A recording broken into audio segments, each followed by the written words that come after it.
네, 반갑습니다. 자, 지난 시간에 이어서 5번째 과목, 화학설비 위험방지기술, 시작이 되겠습니다. 예, 첫 번째로, 챕터 1의 위험물 및 유해화학물질의 안전서부터, 챕터 5의 화재 예방 및 소화 순으로 이제 살펴보도록 할게요. 자, 시작하기 전에, 인내는 쓰고 열매는 달다라는 장자크 루소의 명언을 생각해 보면서 이제 시작을 하도록 할게요.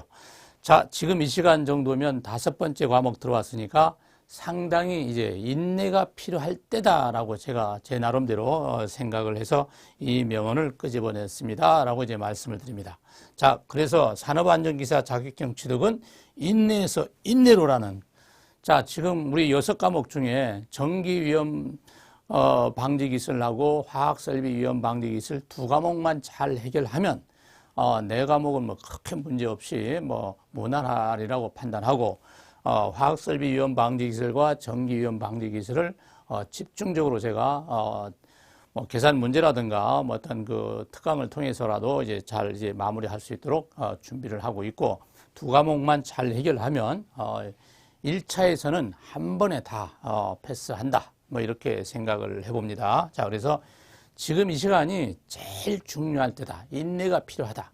이 고통을 이겨내는 정신력이 필요하다는 거예요. 예, 이 정신력을 갖고 어느 한 기간 동안에 산업안전기사 자격증을 내 손 안에 쥐어놓고 다음에 이제 다른 일을 볼 수 있는 이 정신력이 필요하다라는 개념에서 인내는 쓰고 열매는 달다라는 명언을 다시 한번 생각해 볼 수 있도록 하면서 이제 챕터 1을 들어가도록 하겠습니다. 자, 챕터 1에 와가지고 위험물 및 유해화학물질 안전에서 위험물 유해화학물질의 종류, 위험물 유해화학물질의 취급 및 안전 수칙, 다음에 NFP에 의한 위험물 표시 및 위험 등급, 다음에 화학물질에 대한 정보, 다음에 국소 배기장치 순으로 이제 살펴보도록 이렇게 하겠습니다. 자, 첫 번째 위험물 유해화학물질의 종류에서 물질의 상태와 성질에 대해서 기체, 액체, 고체에 대해서 우리 중고등학교 때 공부했던 내용을 잠깐 언급을 하고 본론으로 들어가도록 이렇게 하겠습니다. 자, 이 도표를 좀 보시고요.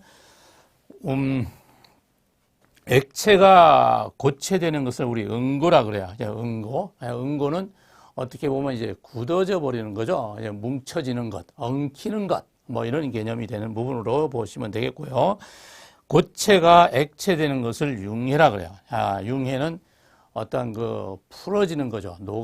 녹아지는 것, 녹아내리는 것, 뭐 또는 이제 열을 받아서 고체가 액체로 되는 현상. 고체가 액체로 되는 현상, 융해다라고 이제 보면 되겠고요. 다음에 액체가 기체되는 것을 기화라 그래요. 액체가 기체되는 것을 기화라 그러는데, 고체 또는 액체가 기체로 변하는 이런 과정이다라고 이제 보면 되겠고요. 다음에 기체가 액체로 변하는 것을 액화라고 한다. 자, 액화는 그 기체가 냉각되거나 압축되어서 액체로 변하는 것, 고체가 액체로 변하는 것이다 라고 이제 보면 되겠고요. 다음에 기체가 고체로 되는 것을 승화라 그러는데, 기체가 액체를 거치지 않고 고체가 되는 것을 승화라고 하고, 고체가 또 기체로 되는 것을 승화라 그러는데, 고체도 마찬가지로 액체를 거치지 않고 기체가 되는 것을 승화라고 한다라고 이제 보면 되겠습니다. 자, 이 정도 옛날에 공부했던 것을 한번 다시 끄집어냈다고 생각을 하시고 이 내용을 이제 잠깐 보도록 할게요. 자, 기체, 액체, 고체 상태의 일반적인 성질에 뭐 압축성, 팽창성, 모양 뭐 나름대로 이렇게 보면 전혀 무리 없이 이해가 될 것으로 이제 판단을 합니다. 자, 그렇게 보시고 다음 들어가도록 할게요.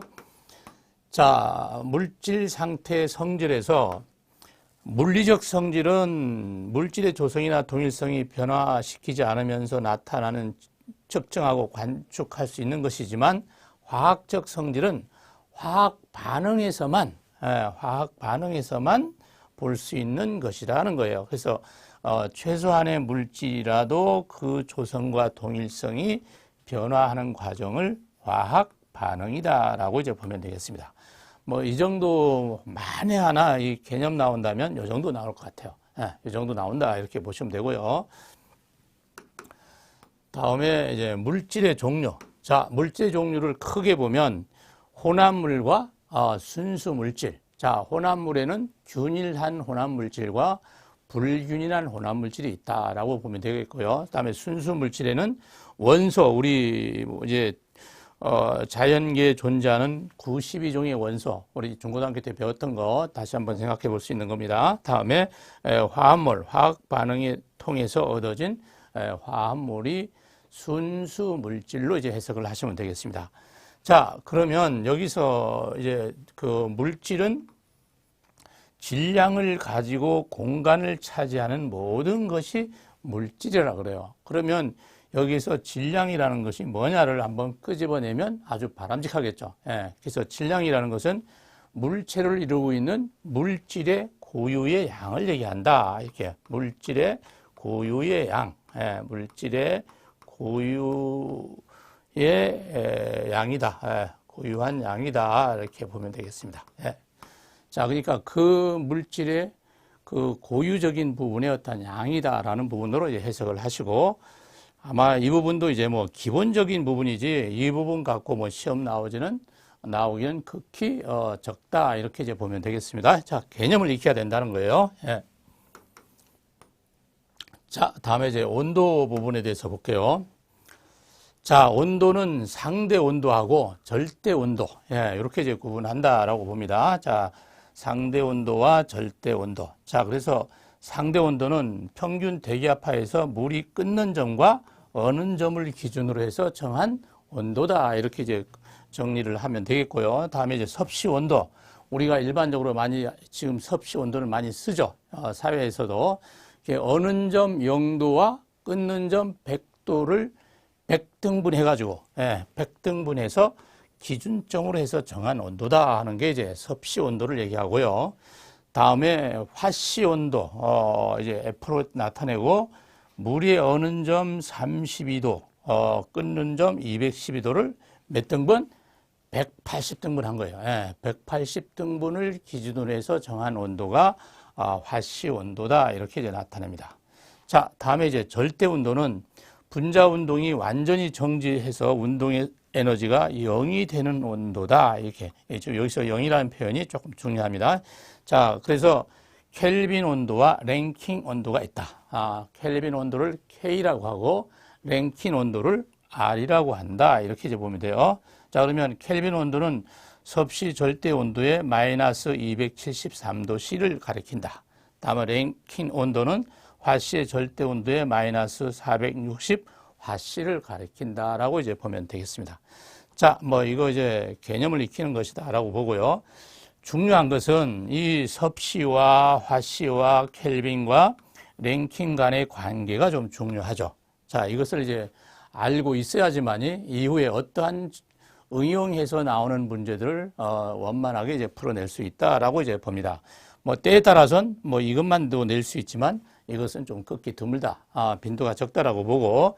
자, 섭씨는 9분의 5에 화씨 마이너스 31을 해주고, 화씨는 5분의 9에 섭씨 플러스 31을 해주고, 켈빈은 섭씨 온도 플러스 273, 다음에 랭킹 온도는 K 곱하기 1.8, K는 켈빈 온도, 뭐 이렇게 이제 보시면 되겠습니다. 자, 이것은 기억이 되어야 이후에 문제를 적용하든가 시험에서 응용해서 나오는 것을 자유자재로 이제 해석을 할 수 있다. 뭐 이렇게 이제 보면 됩니다. 자, 다음 화학 반응 기초 부분에 와가지고 온도에서 자, 열 손실률을 볼게요. 열 손실률. 자, Q는 K 곱하기 T분의 T1 마이너스 T2다. 이렇게 이제 봅니다. 자, 그러면 이 Q는 열 손실률 하스당, 이제 시간이죠. 시간 제곱미터당 킬로칼로리다라고 이제 보면 돼요. 단위가 중요합니다. 뭐 다른 과목에서도 뭐 강조했던 부분입니다만 단위가 상당히 중요하죠. 자, 그 다음에 K, K는 열 전달률, 여기는 섭씨와 시간과 미터당 킬로칼로리로 나타낸다. 이렇게 봐야 돼요. 예, 다음에 이게 K이고 다음에 T1. T1은 고온축 섭씨도로 나타낸다. 예, 고온축 섭씨도. 다음에 T2는 저온축 섭씨도. 예, T2. 다음에 T는 재질의 두께를 나타낸다. 이렇게 이제 보면 되겠습니다. 자, 힘들지만 이 공식 알고 가야 된다. 예, 이렇게 봐야 돼요. 자, 이 공식 모르면 이 열손실률에 대한 계산 문제 나오면 풀 수가 없는 것이죠. 예, 당연히 이제 끄집어내야 된다. 이렇게 봅니다. 예, 자, 지금 이 시간은 이 정도 넘어가고요. 자, 다음에 이제 온도에서 끝나고 이제 압력에 대해서, 예, 압력에 대해서 볼게요. 압력. 자, 단위 면적에 미치는 힘이다. 예, 그렇게 보면 돼요. 단위 면적에 미치는 힘이 압력이다. 그 단위는 제곱센티미터당 킬로그램으로 나타내기도 하고 인치 제곱당 LB로 나타내기도 하고 제곱미터당 뉴턴 N으로 나타나고 PA는 이게 파스칼을 얘기해요. 예, 파스칼 등으로 이제 나타낸다. 이렇게 이제 보면 되겠습니다. 자, 그러면 그 압력의 구분에 가면 절대 압력하고 표준 대기압하고 게이지 압력이 있다라고 이제 봐야 돼요. 자, 그렇게 세 가지로 봅니다. 완전 진공 기준으로 해서 측정한 압력을 절대 압력이라는 표현을 쓴다라고 보고 완전 진공의 절대 압력은 얼마? 0이다라는 거예요. 제로다라는 겁니다. 예, 제로다라는 그 부분을 인지해야지 된다는 겁니다. 자, 다음에 절대 압력은 대기압 플러스 게이지 압력 또는 대기압 마이너스 진공 압력이다라는 걸 끄집어내야 됩니다. 자, 그래서 가스의 실제 압력으로 진공일 때는 0이고 표준 대기압은 1.033으로 한다는 부분. 이 부분들은 이제 옛날 화학 공부할 때 생각하면 다 끄집어낼 수 있는 얘기다라고 이제 보면 되겠고요. 다음에 단위는 제곱센티미터당 킬로그램. 여기에 A를 붙인다라고 이제 보면 돼요. 예, 붙여서 사용을 한다는 부분. 자, 표준 대기압. 대기권에서 지구의 평균 표면의 해수면에까지의 압력을 얘기하는데 760mm Hg. 이게 순위를 얘기하는 거죠. 다음에 제곱센티미터당 1.033kg. 다음에 1atm, 이 기압을 얘기하는 거죠. 예, 기압. 다음에 인치 제곱에 14.1lb. 이렇게 이제 나타낸다. 이렇게 이제 보면 되겠습니다. 자, 게이지 압력, 국소 대기압을 기준으로 해서 측정한 압력 게이지 상의 계기상의 압력을 나타낸다. 단위는 제곱센티미터당 킬로그램이라든가, 다음에 밀리미터 Hg라든가 바 등으로 나타낸다. 이렇게 이제 보면 되겠습니다. 자, 아주 기본적인 것이다라고 보고요. 자, 다음에 여러분 교재에 있는 부분에 보면 절대 압력하고 앞부분에서 언급했던 절대 압력과 진공 압력, 대기압 사이의 관계를 잘 이제 도표상으로 끄집어낼 수 있어야 된다. 이렇게 보면 돼요. 자, 이걸 보면 앞부분에서 설명한 것이 이해가 이제 원만해진다. 이렇게 보겠습니다. 예. 자, 지금 앞에 있는 부분을 지금 여기 갖다 놓았어요. 제가. 이제 이 부분을 설명하기 위해서. 자, 그러면, 이 절대 압력은, 게이지 압력 플러스 뭐죠? 대기압이죠. 예, 대기압. 그래서 앞부분에서 설명했던 것이 절대 압력은 게이지 압력 플러스 대기압이다. 완전 진공이라는 전제 조건이다라는 거예요. 그러면 절대 압력은 이렇게 오는 거죠. 예, 대기압 플러스 게이지 압력이다라는 거죠. 예, 그렇게 이제 보면 돼요. 예, 다음에 대기압 마이너스 진공 압력. 예, 대기압 마이너스 절대 압력은 대기압 마이너스 진공 압력이다. 이렇게 이제 보면 되겠습니다. 자, 이렇게 정리가 되면 이 부분을 이제 이해하는 것으로 이제 보면 되겠죠. 예. 자, 앞부분에서 설명했던 내용이고요. 그래서 절대 압력과 진공 압력과 대기 압력 사이의 관계를 나름대로 개념을 이제 익혀야 된다. 이렇게 이제 봅니다. 예. 자, 다음 보일의 법칙을 볼게요. 보일의 법칙. 자, 이것도 마찬가지로 옛날 공부하셨던 분들 이제 끄집어내야 되죠. 이제 기체에 대한 부피 대 압력이에요. 예, 부피 대 압력의 법칙이라는 게 보일의 법칙이에요. 예, 그래서 온도가 일정할 때 기체의 부피는 주어진 압력에 반비례한다. 이렇게 이제 보시면 되고요. 그래서 이제 P1, V1은 P2, V2다. 자, 여기서 P는 뭘 얘기하냐면 압력을 얘기하죠. 예, 압력을 얘기하고 V는 부피를 얘기한다라고 이제 보면 되겠습니다. 자, 되셨죠? 다음에 이제 샤를의 법칙. 샤를의 법칙은 여기는 부피 대 압력이지만 여기는 부피 대 온도예요. 온도. 예, 부피 대 온도. 기체에 대한 부피 대 온도의 법칙이다라고 보면 돼요. 자, 그래서 여기는 기체 부피는 주어진 압력에 반비례한다 그랬지만 여기는 압력이 일정할 때 기체 부피는 온도에 어떻게 한다? 비례한다. 이렇게 이제 보면 돼요. 예. 구분할 수가 있어야 된다 하는 얘기입니다. 지금 이거와 이거를 차이를 알아야 된다. 자, 그러면 T1분의 V1은 T2분의 V2다라고 보면 돼요. 자, 볼륨이고 온도. 자, T는 온도고 여기는 부피를 얘기한다. 이렇게 보면 되죠. 지금 저기 다 주어져 있는 거예요. 예, 부피 이렇게. 자, 다음 세 번째 내용을 볼게요. 자, 보일 샤를의 법칙이에요. 예, 그러니까 보일의 법칙하고 샤를의 법칙을 수학적으로 합해 놓은 연합 기체 법칙이다. 예, 이렇게 해석하면 돼요. 연합 기체 법칙이다라고 이제 보면 됩니다. 자, 그래서 T1분의 P1 V1은 T2분의 P2 V2다라고 이제 보면 돼요.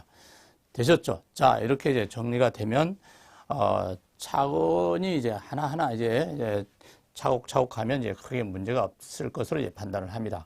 뭐 처음 시간이라 지금 뭐 기호들도 많이 나오고 그 공식이 좀 어려운 공식이 나오고 하다 보니까 나름대로 좀 아유 이게 힘들겠구나라고 생각할 수도 있지만 그렇지가 않다. 제가 강조하는 게 뭐죠? 반복이라 그랬죠. 반복. 예, 반복을 하면 다 눈에 보이게 돼 있습니다. 예, 반복을 하면 눈에 보이게 됐다고 생각을 하시고 자신감을 갖고 간다 이렇게 봅니다. 자, 이상기체 상태 방정식. 자, 기체 압력은 기체의 몰수와 온도의 곱을 부피로 나눈 값에 비례한다는 것에 표현한 식이다라고 보면 돼요. 자, 그러면 PV는 자 P는 압력이고 V는 부피라 그랬죠. nRT는 n분의 W의 RT다라고 이걸 이제 끄집어내야 되죠. 이 공식을 끄집어내야 됩니다. 그래서 여기서 P는 절대 압력을 얘기한다라고 얘기가 된 부분이고요. V는 부피, 리터로 나타낸다. 다음에 R은 K, 켈빈이죠. 몰, 다음에 기압, 리터 이렇게 네 가지가 되어서 뭐냐? 0.08이다라는 값이 주어진 셈이다라고 이제 보면 돼요. 예. 다음에 T는 절대온도 앞에서 언급을 했고요. N, 몰수. 자, 지금 이제 새로 얘기하는 거죠. M, 분자량 지금 얘기하는 거예요. W, 질량. 질량은 이제 앞부분에서 고유한 물질의 고유한 양이다라고 이제 간단하게 설명됐던 부분이 질량이다라고 이제 보면 되겠습니다. 자, 그러면 여기에서 이상기체 상태 방정식의 요 공식을 이용한 예제를 한번 다음 이제 요거 마무리하고 이제 풀어보도록 할게요. 자, 우선 여기서 언급이 되었던 내용 설명이 안 되는 부분에 대해서 교재에는 없지만 여기서 잠깐 언급을 하도록 이렇게 하겠습니다. 자, 원자량을 알아야 되고 다음에 분자량을 알아야 되고 몰을 알아야 된다는 얘기죠. 지금 여기 오면 분자량이 나오고 몰이 나오죠. 예, 그래서 원자량, 분자량, 몰을 알아야지만이 이후에 이제 모든 것들이 이해가 된다 이렇게 이제 봅니다. 자, 그러면 원자량은 원자의 상대적 질량 기준을 얘기한다. 자, 우리 C를 뭐라 그러죠? 탄소라 그러죠. 그래서 12가 되는 거죠. 탄소. 다음에 H는 1, O는 산소 16, 다음에 N은 질소 14. 이렇게 이제 우리가 그 원소 기호를 이제 알고 있는 부분으로 이제 보면 되겠습니다. 자, 그러면 C 분자가 탄소가 12g이다라는 것이 원자량이다라는 얘기예요. 예, 원자량이다. 그러면 C1 한 개의 질량에 물은 몇 개예요? 물은 하나이기 때문에 물은 12개 질량하고 탄소 한 개의 질량하고 같다라고 보는 거죠. 예, 같은 것이다 하는 게 지금 원자량에 대한 설명 내용이다라는 거예요. 자, 다음에 분자량 볼게요. 분자의 상대적 질량, 원자량의 합이다. 예, 원자량의 합. 자, 그러면 H2O는 H가 2개고 산소가 16개죠. 그러니까 이제 18개가 되는 것이고, 다음에 C가 12개고, H가 4개니까 16이 되는 거죠. 예, CH4는 이제 메탄이죠. 예, 메탄이 됩니다. 앞으로 이제 계속 나오게 되는데, 그래서 H2O 분자 1몰은 18g이다 라고 보고, 메탄 분자 1몰은 16g이다 라고 본다. 이렇게 이제 보면 돼요. 되셨죠? 자, 그래서 원자량, 분자량에 대한 개념을 명확하게 좀 인지가 돼야지 이후에 문제나 이제 이론을 이해할 수 있다. 뭐 이렇게 이제 봅니다. 자, 몰은 물질을 구성하는 입자의 수를 나타내는 단위다. 그래서 뭐 6.02 곱하기 10의 23개를 나타낸다는 것으로 이제 보면 돼요. 그래서 원자량 g이나 분자량 g으로 이제 본다. 이렇게 이제 보면 됩니다. 자, 조금 첫 시간에 좀 힘들겠지만 뭐 이 정도는 소화해낼 수 있어야 된다. 이렇게 이제 봅니다. 자, 그러면 이 지금 제가 앞에 설명했던 이상기체 상태 방정식에 대한 부분을 요걸 그대로 다음 장에 지금 넣었죠. 지금 이거 그대로 넣은 거죠. 이 예제를 이 공식을 통해서 이 예제를 한번 확인하려고 이제 넣은 거다라고 이제 보시면 돼요. 자, 그러면 예제에 혼합가스 용기에 전체 압력이 10기압이라고 그랬어요. 10기압. 다음에 0도씨에서 몰비로 수소가 10%, 산소가 20%, 질소가 70%로 채워져 있을 때 산소가 차지하는 부피는 몇 리터인가? 라고 이제 묻는 문제입니다. 자, 그러면 표준 상태는 0도씨에서 1기압이다. 주어진 조건이 이제 뭐 일반적인 조건이다라고 이제 보면 돼요. 자, 그러면 지금 여기서 묻는 문제는 산소가 차지하는 부피를 얘기해요. 산소가 차지하는 부피. 자, 산소가 차지하는 부피는 수소 10%, 산소 20%, 질소 70% 중에 산소가 차지하는 부피가 얼마냐고 묻는 것이다라는 얘기죠. 이해되셨죠? 이 문제에 대해서 문제 해석이 제일 중요해요. 자, 그러면 이 공식을 그대로 적용한다는 얘기죠. 이 공식 그대로 보면 PV는 nRT의 V는 P분의 nRT가 된다. 이렇게 이제 보면 돼요. 자, 여기서 부피를 물었죠. 부피는 V, 볼륨의 뜻으로 이제 나타냈다라고 앞부분에서 잠깐 언급을 했죠. 그러니까 지금 PV는 nRT라고 했기 때문에 V 값을 묻기 때문에 V로 끄집어내면 P분의 nRT 되는 것만 끄집어내면 되죠. 이게 제일 중요한 거죠, 지금. 이 주어진 공식에서 이 V값, 부피값을 끄집어내려고 그러니까 P를 이쪽에 넣어줘야 된다는 것만 알고 나면 된다는 얘기죠. 되셨죠? 예, 전혀 무리 없습니다. 자, 그러면 산소의 몰수를 이제 볼게요. 산소의 몰수는,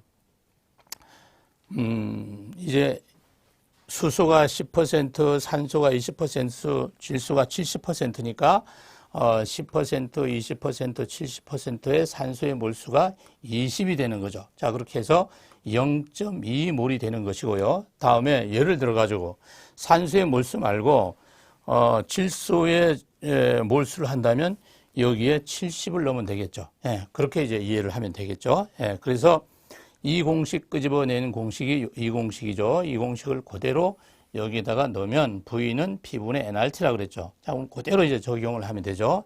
자, P가 얼마? 압력이라고 그랬죠. 압력.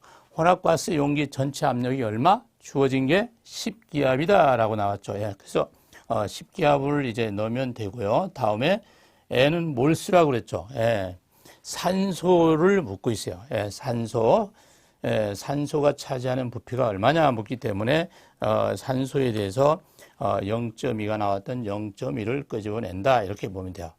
다음에 R이죠. R. 자, 아까 네 가지라고 그랬죠. K, 몰, 기압, 리터, 부피. 그래서 0.082 이걸 그대로 갖다 놓으면 돼요. 예, 0.082 주어지는 것이다 라고 보면 돼요.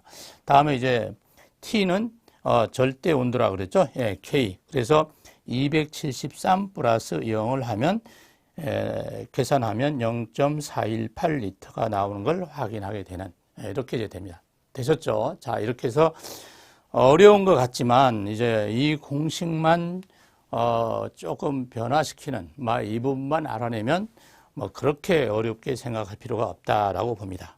자, 그거 어떻게 알아내냐? 죄송하지만 반복입니다. 반복이 제일 더 이상 할 얘기가 없어요.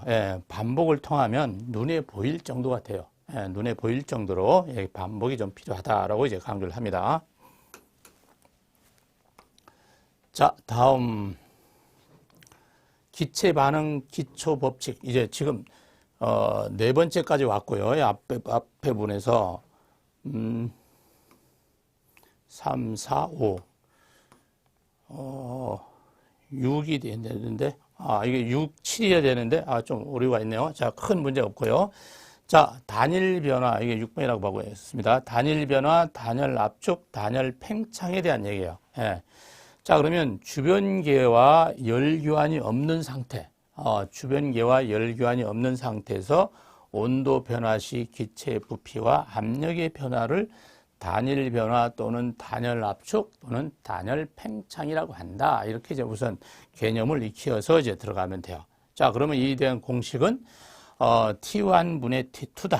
T1분의 T2 또는 V2분의 V1에 괄호 닫고 R-1승이다. 다음에 또 이거는 뭐죠? 부피로 계산한 거고 이건 온도로 계산한 거고 이것은 뭐죠?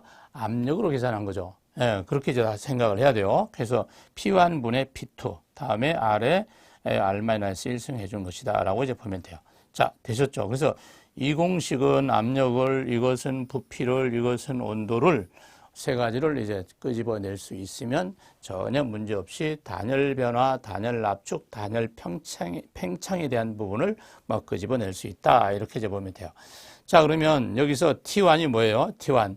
처음 온도라고, 처음 온도. 처음 온도 T1이 되는 거예요. K로 나타난다라고 보시고. 그래서 K도는 273 플러스 섭씨도라는 걸 이제 꼭 잊지 말아야 이 T1 값을 그대로 알고 있다라고 이제 봅니다. 다음에 T2는 최종 온도다 이렇게 해서 K도로 나타내고 이 최종 온도를 또 어떤 경우에는 나중 온도라 그래요. 나중 온도. 나중 온도라는 표현 나오면 최종 온도다. 이건 처음 온도니까 나중 온도, 최종 온도. 같은 말로 해석을 해야지 됩니다라는 거예요. 자, 그러면 이제 압력으로 할 때 P1이 뭐예요? 처음 압력이에요. 처음 압력. P2는 그러면 최종 압력이죠. 최종 압력. 이렇게 이제 보면 돼요. 다음에 이제 R은 비열비로 나타낸다. 이렇게 보면 돼요. 물 이제 1도씨 올라갈 때 어떤 열량 이것을 갖다가 비열이다라고 하죠. 그래서 비열비 R은 R로 스몰 R로 나타낸다. 이렇게 이제 보면 되겠습니다. 자, 그래서 지금 R이 이렇게 들어왔다라고 이제 보면 돼요. 자, 다음 볼게요. 맞아. 자, 이게 아까 이제 6번이었죠, 6번. 6번, 7번, 뭐 이렇게 되나요? 뭐 큰 상관없고요. 이제 부피 변화에 따른 열량 계산. 자, Q는 AP, V2-V1이다 라고 보면 돼요. 자, Q는 뭐? 열량 킬로칼로리다. 단위가 킬로칼로리예요. 다음에 A는 열당량 킬로그램 미터 곱하기 마찬가지죠. 킬로그램당 킬로칼로리. 그래서 이것은 427분의 1로 나타낸다. 이렇게 보면 돼요. 자, 다음에 압력 제곱센티미터당 킬로그램. 다음에 부피는 킬로그램당 세제곱미터. 비체적이다라고 이제 보면 되겠습니다. 자, 그렇게 해서 이것도 공식이 좀 중요하다라고 이제 보고요. 자, 아무튼 첫 시간임에도 불구하고 이게 공식이 어려운 공식들이 많이 나와서 좀 그렇습니다만 얼마든지 가능하다. 뭐 자신감이 좀 필요한 겁니다. 반복이 필요하고. 자, 그러면 이 단열 변화에 대한 예제를 한번 잠깐 언급을 해볼게요. 처음 온도가 20도라 그랬죠. 20도. 공기를 절대 압력 1기압에서 3기압으로 뭐죠? 지금 이거 단열 압축하면 온도는 약 몇 도인가라고 이제 묻는 거죠. 자, 그래서 이것은 압력을 얘기하는 거죠. 기압이라는 얘기는 압력. 자, 그러니까 이 공식 세 개 중에 어느 걸 적용할 거냐는 걸 끄집어내야 되죠. 그게 바로 이제 문제를 해석을 잘 해야지 된다라고 봐요. 자, 그러니까 기압의 압력이니까 P1분의 P2를 끄집어내야죠. 자, 이거를 끄집어내야죠. 이거를 끄집어내야 된다는 것이 문제를 볼 때 이 공식 세 가지를 알고 있으면 딱 떠올라야 된다는 거죠. 떠올라야지 자연스럽게 이제 풀 수 있다. 자, 그러면 지금 이제 공부하다 보니까 공식 세 개 다 넣었지만 지금은 여기서 뭐가 필요하냐면 요게 필요하다는 거죠. 이렇게 필요하는 거예요. 자, 그래서 요거와 연관을 해가지고 이제 보면 돼요. 왜? 몇 도냐고 물었거든요. 몇 도. 최종 온도가 몇 도냐 물었어요. T1분의 T2. 자, T1은 처음 온도, T2는 최종 온도라고 그랬죠. 또는 나중 온도라고 그랬죠. 그래서 이 값을 이제 묻는 것이다라고 봐요. 최종 온도 값이 얼마냐, T2 값이 얼마냐 이걸 묻는 거죠. 자, 그러면 이 T1분의 T2는 P1분의 P2의 괄호 열고 닫고의 R분의 R-1이라는 것을 끄집어낼 수 있어야 되고, 이거는 여기에 크게 상관이 없다라는 것을 알고 있어야지 자연스럽게 문제를 풀 수 있다라고 이제 보는 것이죠. 그렇게 보면 돼요. 자, 그러면 지금 여기에서 T1분의 T2의 T2 값을 끄집어내려고 그러면 T2 값을 끄집어내려면 T1 값을 여기 그대로 갖다 넣어주고 이 공식 그대로 나타내주기만 하면 문제 해결 다 한 거죠. 다 해결한 거예요. 자, 그대로 갖다 놓으면 되죠. 그러니까 지금 이 정도의 어떤 변화되는, 응용되는 이 정도의 문제다라고 이제 보면 돼요. 자, 그러면 T2는 T1 값이 얼마? 한번 볼게요. T1 값이 20도죠. 20도. 자, 주어진 조건의 T1이 얼마였죠? 처음 온도였죠. 켈빈으로 나타내고 273 플러스 어떻게 한다? 섭씨도를 플러스 한다 그랬죠. 자, 그러니까 273 플러스 20도를 플러스 한 것이 바로 273 플러스 20을 한 것이다. 이렇게 되는 거예요. 되셨죠? 다음에 곱하기 그대로 하고 P1 압력이죠. P2. 자, 1기압에서 3기압. 이게 P1, 이게 P2. 그래서 이 P1이 1, P2가 3. 다음에 비열 얼마? 1.4. 1.4 마이너스 1.4 마이너스 1. 1.4 마이너스 1의 R. 그러니까 1.4분의 1.4 마이너스 1. 이렇게 이제 되는 셈이죠. 자, 어려움이 있어요, 없어요? 조금 복잡한 것 같지만 알고 보면 크게 문제가 없다. 순리대로 이제 해석을 할 수가 있다. 이렇게 보면 돼요. 자, 그렇게 해서 401 나오면 마이너스 273 하면 128도 나오는 것을 이제 확인할 수가 있고, 이 부분은 다 이제 계산기를 통해서 문제를 푼다라고 보면 되겠죠. 자, 모든 건 이제 계산기 적용을 하게 되니까 전혀 문제가 없을 것으로 이제 판단을 합니다. 자, 그렇게 보시고.